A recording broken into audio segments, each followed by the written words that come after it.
Good morning, students of Saraswati Vidya Mandir, Commerce section. After a long gap, because unit examination, we come again on our study. In business studies, after completion of fifth chapter, organizing, we proceed to next chapter, chapter number 6, staffing. And as we know that in first chapter we learned about nature and significance of management, and in very next chapter we also learned about principles of management, and thereafter the principles of management and the functions of management in detail in the form of planning chapter and organizing chapter. As we know that management is defined as an integrated force of 5 different functions, which is planning, organizing, staffing, directing and controlling. Actually, the goal of organization can be achieved efficiently and effectively through a proper management, and management is an integrated force of these 5 functions, in which staffing is most important function because it deals with human resource. क्योंकि जितना भी physical capital है तो human resource in the form of entrepreneur, साहसी के रूप में, उद्यमी के रूप में, मानव संसाधन वो फैक्टर है जो उत्पादन के अन्य साधनों को समन्वित करके, इंटीग्रेट करके, कोऑर्डिनेट करके और उत्पादन कार्य को संभव करता है और ऑर्गेनाइजेशन को अपने लक्ष्यों तक पहुंचाता है. तो staffing is the most important function because overall all the activities of an organization depends upon human resource. और अगर human resource में अगर गड़बड़ हो जाता है, human resource में किसी तरह के मिस्टेक हो जाते हैं, तो फिर ऑर्गेनाइजेशन अपने लक्ष्यों को प्राप्त करने में सक्षम नहीं होगा. तो इसलिए ह्यूमन रिसोर्स को मैनेज करना, the management of human resource is another name of staffing. Staffing is just a management of human resource within an organization, because a organization was called where a group of people work together for a same goal. So work together and their efforts were integrated towards a certain goal, and because they are work in a managed way, so goals or target can be achieved by an organization. In this regard, the human resource staffing जो है वो appropriate होना चाहिए. It means that staffing, the concept of staffing क्या है? हम लोग जानते हैं कि किसी भी ऑर्गेनाइजेशन में जो काम करते हैं वो जनरली स्टाफ कॉल किए जाते हैं. Hospital staff, school staff, factory staff. तो all the workers who work within an organization were called staff. And those workers within that organization perform different tasks according to their ability, according to their quality, and management also put them on right job according to their quality and ability, and that is known as process of staffing. So what is the process of staffing, or what is the concept of staffing? So concept of staffing, it implies placing right person at the right job. It means that in a staffing process, a manager always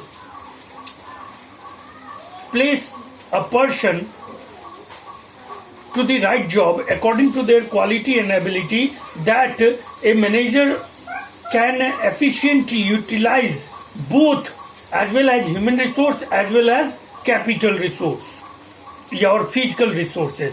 यानी कि एक staffing जो है वो दोनों चीजों का पूर्ण उत्पादकता और पूर्ण उपयोगिता सुनिश्चित करती है. यानी उस आदमी को, यानी जो राइट पर्सन है, जैसे हम बताएं कि अगर गेटकीपर, आपको स्कूल में या किसी ऑर्गेनाइजेशन में गेटकीपर रखना है और एक प्रोडक्शन मैनेजर रखना है, तो अगर आप MBA किए हुए व्यक्ति को गेट कीपर रख देते हैं, मैनेजमेंट ऑफ बिजनेस एडमिनिस्ट्रेशन जिसने किया है उसको आप गेट कीपर रख देते हैं, और जो 8वां पास है या 7वां पास है या इलिटरेट है उसको आप प्रोडक्शन मैनेजर बना देते हैं। इसका मतलब है कि आप दोनों ही ह्यूमन रिसोर्स का बर्बादी कर रहे हैं और दोनों ही तरह के संसाधनों को भी आप बर्बाद कर रहे हैं, उसका यूटिलाइजेशन नहीं हो पाएगा। तो इसलिए दोनों तरह के ह्यूमन रिसोर्सेज को भी फुल यूटिलाइज करना है और जो फिजिकल रिसोर्सेज हैं उनको भी फुल यूटिलाइज करना है। एंड जब ये दोनों रिसोर्सेज फुल यूटिलाइज होंगे then only an organization able to achieve its goal. And so staffing is the most important function in management and within organization, and thus it implies placing right person at the right job. यानी सही आदमी को सही काम पे लगाना उसके ability और एफिशिएंसी के अनुरूप। The function of management concerned with determining the manpower requirement.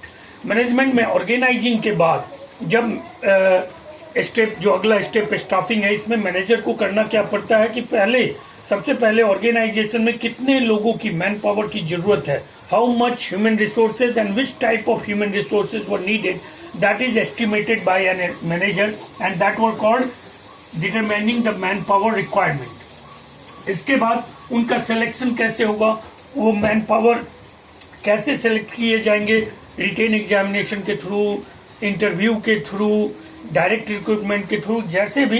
तो that selection process should also be decided by that manager. उसके बाद प्लेसमेंट, उनको कहाँ लगाया जाएगा, किस आदमी को, यानी आप बैंक एग्जाम लेती है BSEB और बैंकिंग क्लर्कियल जो एग्जाम होते हैं उसमें एग्जाम के बाद डिसाइड किया जाता है कि किसको कैश काउंटर पे बैठाना है, किसको लोन सेक्शन पे बैठाना है, किसको जो है HR में बैठाना है। तो that is selection and placement is also responsibility and vital function of a manager towards human resource management. Then after training and compensation, फिर ह्यूमन रिसोर्सेज को सिलेक्ट करने के बाद उनके ट्रेनिंग की प्रॉपर व्यवस्था की जाती है, क्योंकि ट्रेनिंग के बाद उस व्यक्ति की एबिलिटी और एफिशिएंसी बढ़ जाती है। तो every organisation organise a training camp after selection of man powers, and उसके बाद उनका कॉम्पेंसेशन यानी उनकी सैलरी और PF ये सब भी डिसाइड होते हैं of employees of an enterprises. तो that is the process of staffing. तो staffing it implies placing right person at the right job. This function of management concern with, ये फंक्शन जो होता है मैनेजमेंट का, ये किससे जुड़ा हुआ है, ये जुड़ा हुआ है कि किसी ऑर्गेनाइजेशन को कितने मैन पावर ह्यूमन रिसोर्स का रिक्वायरमेंट है और किस तरह के ह्यूमन रिसोर्स चाहिए। जैसे मान लीजिए कोई फैक्ट्री है तो वहां पे वर्कर चाहिए, लेबर चाहिए, तो वहां पे भी लेबर बहुत तरह के चाहिए, ट्रेंड लेबर चाहिए, लिटरेट लेबर भी चाहिए, इलिटरेट लेबर भी चाहिए ईटा ढोने में, या फिर जो फिजिकल एक्टिविटी ज्यादा है तो वहां पे इलिटरेट भी चलेगा। जहां पर टेक्निकल काम करने वहां स्किल लेबर चाहिए, एडुकेटेड लेबर चाहिए, किसी खास ट्रेंड लेबर चाहिए। तो रिक्वायरमेंट कैसा है। दूसरा कि उनको फिर सिलेक्शन हम कैसे करेंगे, ऐसे ही तो नहीं भर लेंगे बुला करके, और तो उनका एक प्रोसेस होगा सिलेक्शन का। वो इंटरव्यू हो सकता है, वो रिटेन एग्जामिनेशन हो सकता है, वो वर्क एफिशिएंसी देख करके, वो डायरेक्ट काम देख करके भी हम कर सकते हैं। उसके बाद उनका ट्रेनिंग और प्लेसमेंट करना पड़ता है। उसके बाद उनका ट्रेनिंग और कंपेंसेशन, यानी उनको हम ट्रेनिंग दे करके और दक्ष बनाते हैं अपने ऑर्गेनाइजेशन और कंपनी के लायक। फिर उनके कंपेंसेशन यानी मजदूरी को हम तय करते हैं। तो that is whole process is known as staffing and that is the concept of staffing. Next है इंपॉर्टेंस और नीड ऑफ स्टाफिंग, यानी स्टाफिंग का जो इंपॉर्टेंस क्या है, क्यों हम स्टाफिंग करते हैं, what is the importance of staffing and what is the need of staffing. Staffing की जरूरत क्यों होती है। तो सबसे पहला है कि ऑब्टेनिंग कॉम्पिटेंट पर्सनल। देखिए हर ऑर्गेनाइजेशन के अपने कुछ लक्ष्य होते हैं, अपने कुछ टारगेट होते हैं, और हर ऑर्गेनाइजेशन किसी स्पेसिफिक प्रोडक्शन में, चाहे वो सर्विस हो या प्रोडक्ट हो, वो एंगेज होता है या वो काम करता है। तो उन्हें उस तरह के आदमियों की जरूरत पड़ती है। यानी मेडिकल में कभी भी MA B.Ed या BA B.Ed को, मेडिकल अगर कोई कॉलेज है या मेडिकल ऑर्गेनाइजेशन है तो वो वहां पे B.Ed का कोई जरूरत नहीं है। वहां पे जब भी जाएंगे या तो A&M जाएंगे कोर्स किए हुए, या पैरामेडिकल वाले आदमी जा सकते हैं, या फार्मास्यूटिकल में अगर कोई स्टडी किया है B Pharma M Pharma वो जा सकते हैं, या फिर MBBS डॉक्टर्स जा सकते हैं।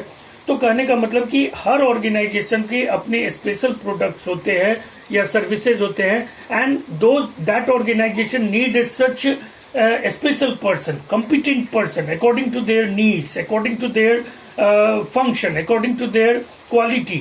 तो उस हिसाब से जो competent पर्सनल हमको चाहिए, व्यक्ति चाहिए, वो तभी होगा जब हम स्टाफिंग के थ्रू उस प्रोसेस को फुलफिल करके हम उन्हीं लोगों को केवल बुलाएंगे, उन्हीं लोगों को रिक्रूट करेंगे, उन्हीं लोगों से आवेदन मंगाएंगे कि जॉब के लिए. तो ये है कि ऑब्टेनिंग कॉम्पिटेंट पर्सनल. हम किसी भीड़ से ऑर्गेनाइजेशन नहीं चलता, हम टिल लॉर्टन से लोगों को बुला के कोई ऑर्गेनाइजेशन नहीं चला सकते हैं. हमको उसके लिए अपने ऑर्गेनाइजेशन के अनुरूप कॉम्पिटेंट पर्सनल चाहिए, यानी कि उस पर्टिकुलर फंक्शन में दक्ष लोग चाहिए. तो इस ऐसे लोगों की प्राप्ति के लिए हमको स्टाफिंग का प्रोसेस फुलफिल करना पड़ता है. दूसरा है हायर परफॉर्मेंस. देखिए, हलवाई का खाना जो होता है वो हमेशा अच्छा होता है. हम पार्टी में ज्यादा खाते हैं, होटल में ज्यादा खाते हैं, और होटल का खाना हमको पसंद आता है. हालांकि खाना हमारी माँ भी बनाती है, घर में भी बनता है, लेकिन उसमें अंतर होता है. तो ये क्या है कि हायर परफॉर्मेंस, यानी वहां पर जो स्टाफ होते हैं, जो स्टाफिंग में हम उन्हीं लोगों को चुनकर लाते हैं जो अपने कार्य में विशेष शिक्षा प्राप्त किए होते हैं, वो स्पेशली ट्रेंड होते हैं, वो स्पेशल स्किल्ड होते हैं, और इसलिए उनका परफॉर्मेंस हायर होता है rather than general person. Cake हम लोग भी घर में बना सकते हैं, लेकिन केक पैलेस में भी केक बनता है. तो जब भी हम कहेंगे कि केक पैलेस जैसा केक हमारा बन जाए घर में, तो वो नहीं होगा, क्योंकि वहां वो ट्रेंड आदमी बना रहा है. इसलिए वहां के केक का परफॉर्मेंस जो बनता है वो हाई होता है और घर का बस बन जाता है. तो that is the difference between specialised person and general person.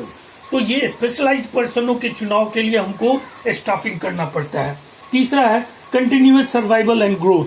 देखिए, स्टाफिंग, चूंकि हम ये शुरू से कह रहे हैं कि management is a continuous process, planning is a continuous process. तो मैनेजमेंट इटसेल्फ कंटिन्यूअस प्रोसेस है, तो उसके सारे फंक्शन कंटिन्यूअस प्रोसेस हैं, और इसलिए स्टाफिंग भी जो है वो कंटिन्यूअस प्रोसेस है. समय के साथ लोग रिटायर होते जाते हैं, नए स्टाफ की जरूरत होती है, और फिर समय के साथ ऑर्गेनाइजेशन बढ़ते जाते हैं, उनका जो एक्सपेंशन है, उनका प्रोडक्शन बढ़ता जाता है. तो ऑर्गेनाइजेशन चूंकि कंटिन्यूअस है, एक संगठन कभी नहीं मरता है.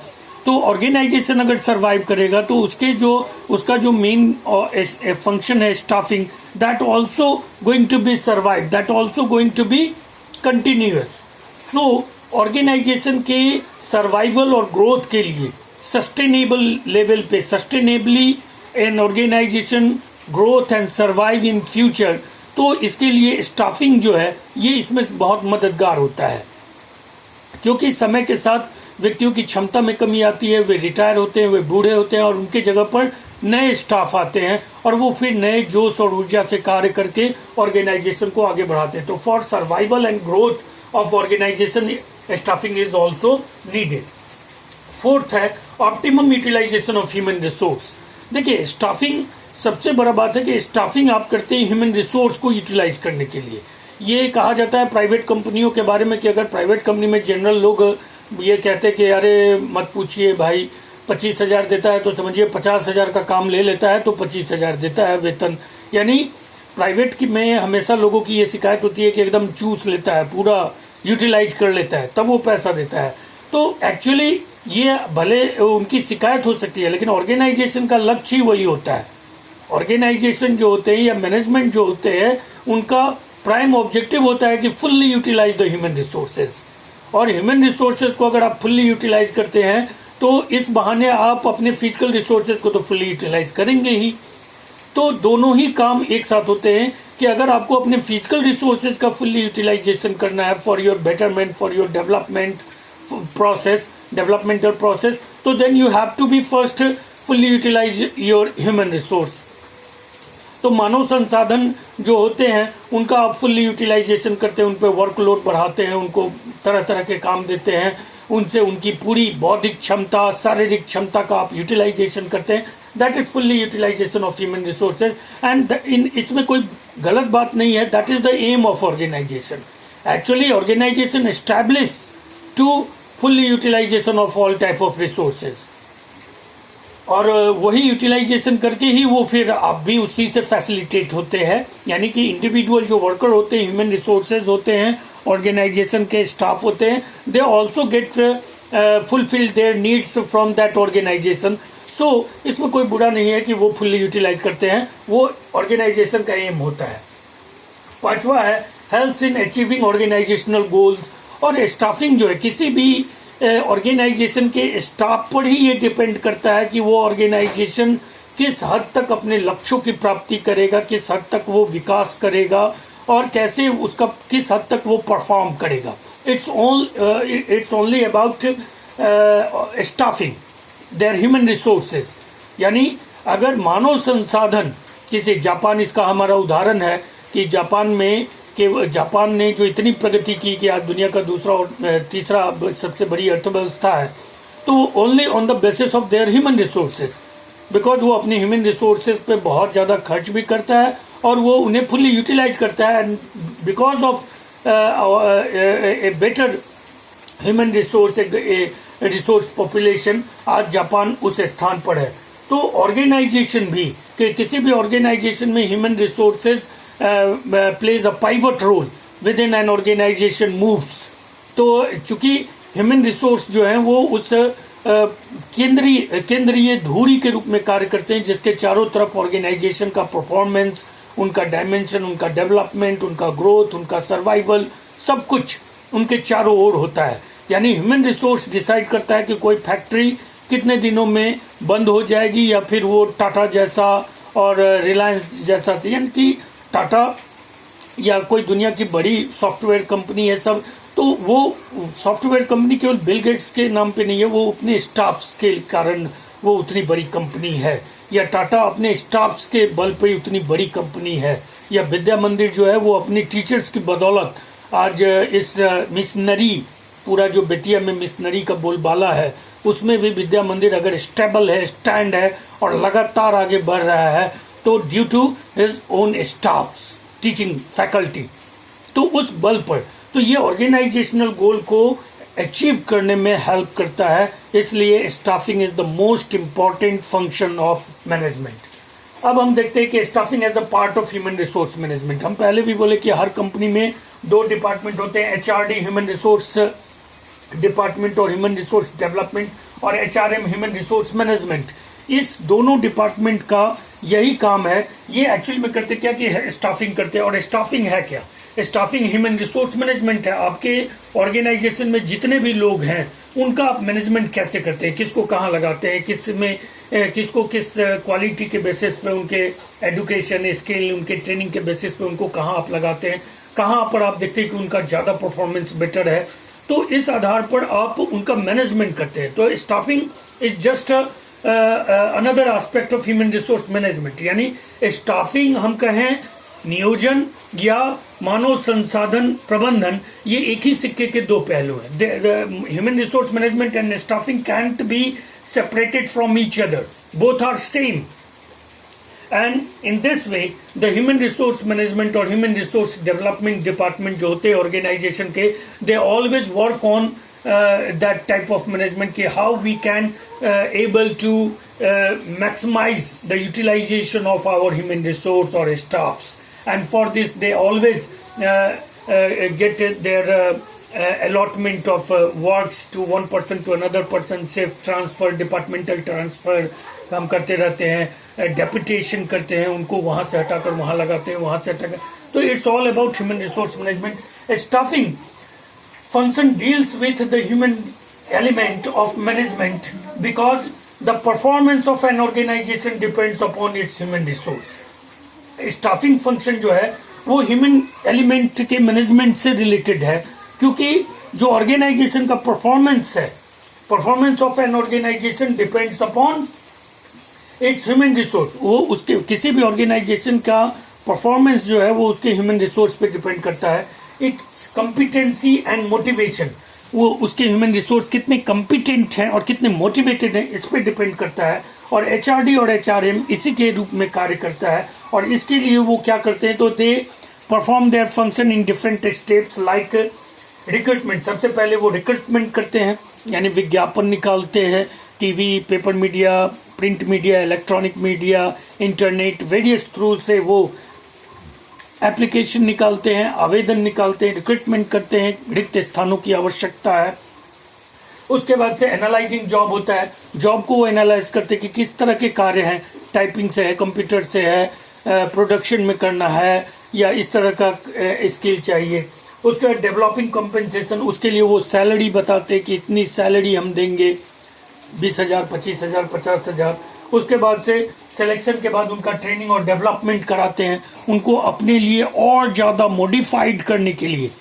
ह्यूमन रिसोर्स होते हैं वो ठीक है कि वो MBA करके आए हैं, लेकिन वो किसी खास प्रोडक्ट में उनको मार्केटिंग करना है, एडवर्टीजमेंट मैनेजमेंट करना है या सप्लाई चेन को देखना है, तो वो जो ऑर्गेनाइजेशन होते हैं उसके जो मैनेजर होते हैं वो उन्हें अपनी प्रोडक्ट के हिसाब से, सर्विस के हिसाब से फिर उनको ट्रेनिंग और उनका विकास करते हैं, उनको प्रशिक्षण देकर उनका विकास करते हैं। मेंटेनिंग लेबर रिलेशन, इसके बाद वो श्रमिकों से, स्टाफों से जो है वो लेबर रिलेशन को भी मेंटेन करते हैं, वो यूनियन से भी बातचीत करते हैं और ऑर्गेनाइजेशन के फेवर में उनसे सारे टर्म्स डिसाइड करवाते हैं। हैंडलिंग ग्रीवांसेस एंड कंप्लेंट्स, अगर स्टाफ्स के कोई ग्रीवांसेस हैं, कुछ शिकायतें हैं, कोई कंप्लेन है, तो उसको भी वो कंसिडर करते हैं, उनको दूर करने का प्रयास करते हैं। उनके लिए सोशल सिक्योरिटी और providing social securities and welfare to employees. इसके साथ ही हम लोग जानते हैं कि because a staff plays a pivot role towards an organization performance and activities and growth and development. Thus, the social securities and their welfare of a staff is also become important for HRD और HRM, और इसलिए उनके लिए बहुत सारे provision किए जाते हैं, provident fund, pension, retirement benefits. This all were decided by HRD और HRM because it's all about human resource management, and human resource is a living resource. Because of that it is important, and so after all everything going to be related with human resource towards organization. So students, I hope that you all understand the concept of staffing and needs and importance of staffing and how we can say the staffing as a human resource management. So you all need to remember it, write down it in your homework notebook, and also remember, because it is a very important chapter from the point of view of board examination, and several years the question were asked from this chapter. So everyone must remember and clear the concept of staffing, and I hope that you all understand in a well manner. So till then, in next video we are dealing a topic, different topic. Till then, stay home, safe home.